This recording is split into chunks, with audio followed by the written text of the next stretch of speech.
भारत का प्राणस्पंद भगवत गीता है और भगवत गीता का यथार्थ निरूपण वास्तव में कहीं से हुआ है तो वह भगवान ज्ञानेश्वर महाराज की वाणी में, ज्ञानेश्वरी में हुआ है।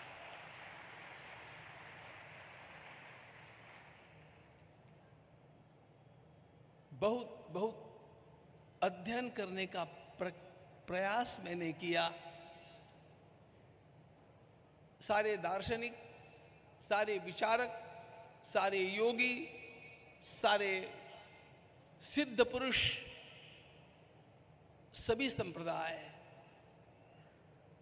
सबका यथाशक्ति अवलोकन अध्ययन करने के पश्चात मेरा अंतःकरण एक बात में स्थिर हो गया कि सारे संसार में आनंदी से बढ़कर के और कोई स्थान नहीं है।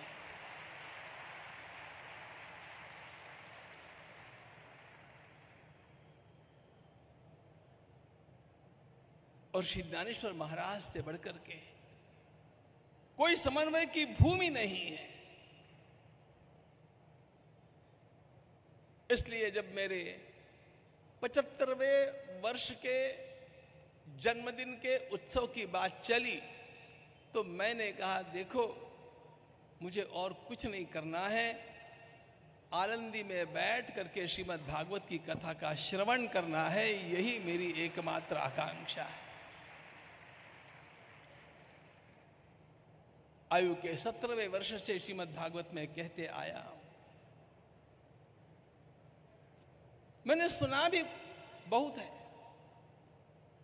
लेकिन अब आनंदी में बैठ करके श्रवण करने की मेरी आकांक्षा, यदि मुझे प्रसन्न करना है तो इतना ही कीजिए, ये मैंने बताया। और उसके साथ साथ एक काम और,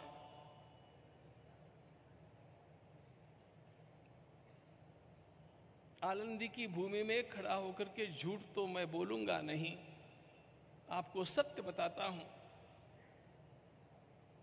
इस देह के किसी भी प्रकार के लौकिक सम्मान की तिलमात्र अपेक्षा मेरे अंतःकरण में अब शेष नहीं है।